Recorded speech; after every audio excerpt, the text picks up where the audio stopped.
మత ప్రస్తావనలు, మత చర్చలు, మత రచ్చలు పెరుగుతున్నాయి కదా.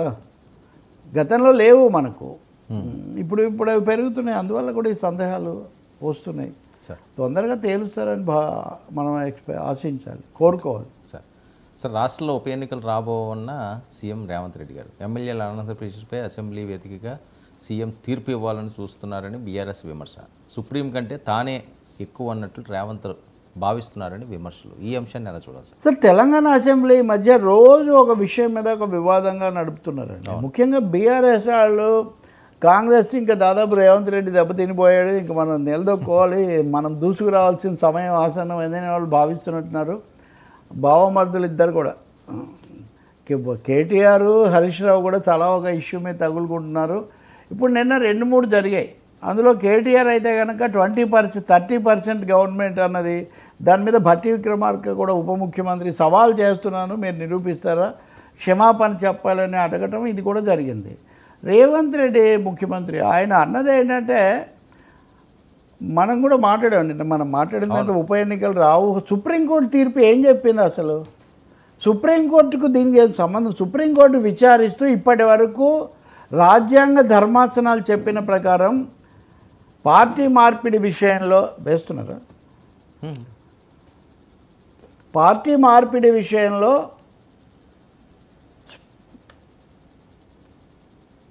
వాయిస్ వస్తుందా?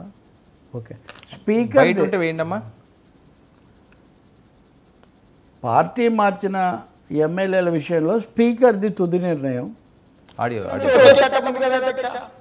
స్పీకర్ పదవి ఉంది, విప్పు పదవి ఉంది, ప్రతిపక్షమే ఉంది. ఆనాడు ఎమ్మెల్యేలు మాత్రం మీరు మంత్రులు చేసేది, కనీసం మేము అట్ట కూడా చేయలేదు. మారిందా మారలేదు, వాళ్ళు మేము మారనే లేదు, ముఖ్యమంత్రిని అభివృద్ధిలో కలిసి వచ్చినామంటారు. మీరు మంత్రులు చేసిన వాళ్ళు డిస్క్వాలిఫై కాలేదు, ఉప ఎన్నికలు రాలేదు. బాగా గవర్నర్ దగ్గర మంత్రులే చేసి 5 ఏళ్ళు మంత్రులు, 10 ఏళ్ళు, ఒక ఆయన 8.5 ఏళ్ళు, మా అక్క 4.5 ఏళ్ళు మంత్రి చేసింది. ఎన్నడూ ఉప ఎన్నికలు రాలేదు. కానీ ఇప్పుడు ఉప ఎన్నికలు వస్తే వచ్చేవారమే ఉప ఎన్నికలు అంటున్నారు. అధ్యక్ష ఎట్లా వస్తాయి అధ్యక్ష? చట్టం మారలే, న్యాయం మారలే, స్పీకర్ ఆఫీసు సేమే ఉంది, పాలకపక్షం ప్రతిపక్షం అట్లనే ఉంది, రాజ్యాంగం అసలే మారలేదు. ఇంకెప్పుడొస్తాయి అధ్యక్ష ఉప ఎన్నికలు? నాకు అర్థం కాలేదు.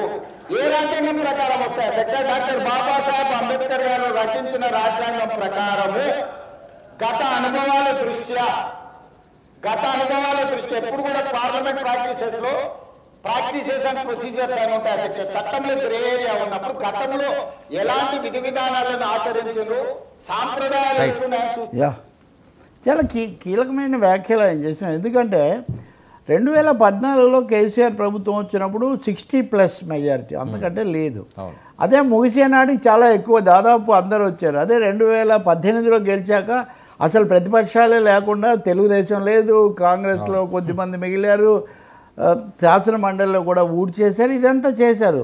ఖచ్చితంగా ఇప్పుడు రేవంత్ రెడ్డి వేస్తున్న ప్రశ్న అది పెద్ద రాజ్యాంగ నైపుణ్యం కూడా కాదు, కామన్ సెన్స్ క్వశ్చన్. మొత్తం పార్టీలే తెలుగు బీఆర్ఎస్లో లేదా టీఆర్ఎస్లో కలిసినప్పుడు ఉప ఎన్నికలు రాలేదు, ఇప్పుడు ఎందుకు వస్తాయి? ఇప్పుడు పైగా వీళ్ళు కండువాలు వేసుకొని మేము ఇంకా మారలేదు అది ఇది అని కూడా కొంతమంది చెప్తున్నారు. సుప్రీంకోర్టు ఏం చెప్పిందండి ఈ విషయంలో? సుప్రీంకోర్టు ఏదో చెప్పింది అని ఒక పక్కదో అంటే సుప్రీంకోర్టు చెప్పింది దానికి. సుప్రీంకోర్టు ఏం చెప్పింది? పార్టీ మార్పుల విషయంలో నిర్ణయం తీసుకోవాల్సింది అనర్హత స్పీకరే. ఇప్పటివరకు రాజ్యాంగ ధర్మాసనాలని అదే చెప్పాయి. మేము దానికంటే భిన్నంగా మమ్మల్ని చేయమని మీరు ఎలా అడుగుతున్నారని జస్టిస్ గవాయ్ ప్రశ్నించారు నిన్న. దట్స్ వాట్ మనం నిన్న మాట్లాడాము. ఇప్పుడు ఈ సమయంలో హరీష్ రావు గారు ఏమంటారు? సుప్రీంకోర్టు ముందుండి ఉన్నప్పుడు మీరు ఉప ఎన్నికలు రావని, ఉప ఎన్నికలు వస్తాయని సుప్రీంకోర్టు చెప్పిందా? గతంలో ఎక్కడైనా వచ్చాయి? నేను తెలంగాణలో రాలేదు కదా. ఇంతమంది మారినా అప్పుడు ఏ పరిస్థితి ఉందో అప్పుడున్న చట్టం అట్లాగే ఉంది, అప్పుడున్న పార్టీలు అలాగే ఉన్నాయి. ఉప ఎన్నికలు ఎందుకు వస్తాయని రేవంత్ రెడ్డి ఒక ప్రశ్న వేస్తున్నారు. అది సహజమైన ప్రశ్నే కదా. ఇంకొక పెద్ద మాట ఆయన ఏమంటున్నారంటే, మీరు అక్కడ చెప్పారు కోర్టు ముందు ఉంది కాబట్టి మాట్లాడకూడదని మీరు అంటున్నారు. కానీ సభలో మాట్లాడచ్చు, సభలో మాట్లాడిన దానికి రక్షణ ఉంటుందండి. సభలో చేసిన దానికి, సభలో మాట్లాడిన దానికి రక్షణ ఉంటుంది అన్నది ప్రాథమికమైన ఒక హక్కు. లేకపోతే సభలు అనేవాడు ఎందుకని? లెజిస్లేచర్ వేరు, లెజిస్లేచర్, జ్యుడిషియరీ, ఎగ్జిక్యూటివ్ వీటి మధ్యలో స్పష్టమైన రేఖ ఉంది. రేవంత్ రెడ్డి అన్నది ఏంటంటే మీరు బయటే చెప్తున్నారు కదా, అవును, మీరు ఉప ఎన్నికలు వస్తాయని కేసీఆర్ కూడా చెప్పారు. ఉప ఎన్నికలు ఖాయం, స్టేషన్ గన్పూర్లో రాజే వచ్చేస్తాడు, ఇంకో చోట ఇంకోటి వచ్చేస్తారు. ఇవన్నీ కూడా ఏ ఆధారంతో మీరు చెప్తున్నారు? కనీసం నేనన్నా ఇమ్యూనిటీ రక్షణ ఉన్న సభలో మాట్లాడుతున్నా, ఏదీ లేని బహిరంగ సభలో మీరు ఎందుకు మాట్లాడుతున్నారని ఆయన ప్రశ్నించారు. నిజంగా రేవంత్ రెడ్డి మాట్లాడిన దాంట్లో కానీ మాట్లాడిన విషయంలో కానీ రాజకీయ విలువలు అంటారు, అది వేరు. అందరూ పార్టీలు మారుతున్నారు, ఇప్పుడు కూడా మారుండొచ్చు. కానీ నాకు ఇందులో చర్చకు రాని కోణం ఒకటే కనిపిస్తుంది. బీఆర్ఎస్కు లేదా టీఆర్ఎస్కు తెలిసిన బ్రహ్మాస్త్రం ఉప ఎన్నికలు.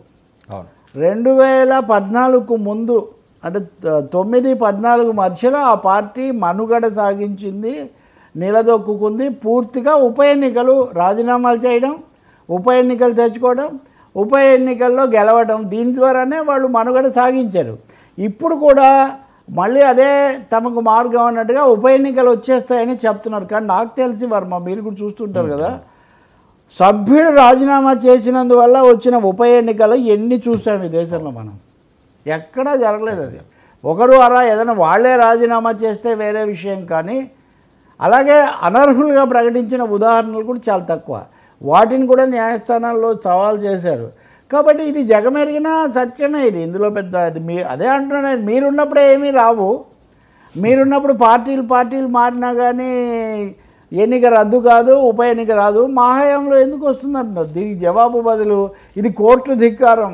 అంటే రక్షణ ఉన్న సభలో మాట్లాడడమే కోర్టు ధిక్కారం అయితే, ఏ రక్షణ లేకుండా బయట మాట్లాడుతున్న వాళ్లకు కోర్టు ధిక్కారం కాదా?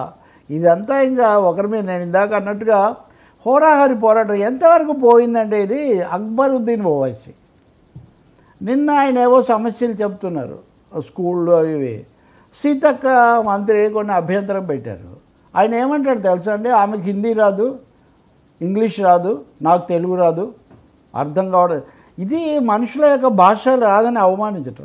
ఏ తప్ప, నాకు ఇంగ్లీష్ రాదు, నాదేమైనా ఇంగ్లీష్ అన్న మాతృభాష.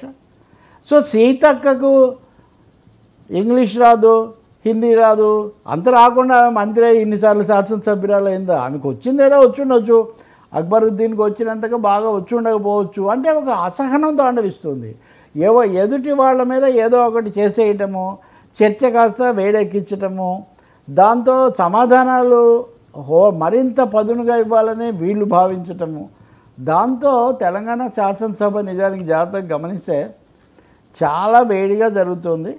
రేవంత్ రెడ్డి ఏ కారణంతో కేటీఆర్ బై ఎలక్షన్స్ వస్తాయని పాత అస్త్రం బయటికి తీస్తున్నారో, ఎట్టి పరిస్థితుల్లో రావు అని ముందు అస్త్రాన్ని పడగొట్టడం అవసరమని రేవంత్ రెడ్డి వ్యూహాత్మకంగానే ఉప ఎన్నికలు రావు, పైగా నేను అన్నంత నాకు కూడా ఏం కాదు అని కూడా చెప్పారని మనం భావించాలి. ఇటు లోక్సభ స్పీకర్ నన్ను మ్యూట్లో పెట్టారన్న రాహుల్ గాంధీ, స్పీకర్ ఓం బిర్లా మాట్లాడేందుకు అవకాశం ఉండలేదని ఆరోపణ. దీన్ని ఎలా చూడాలి సార్? లోక్సభ అంశం చాలా తీవ్రమైన విషయం అండి. ఎందుకంటే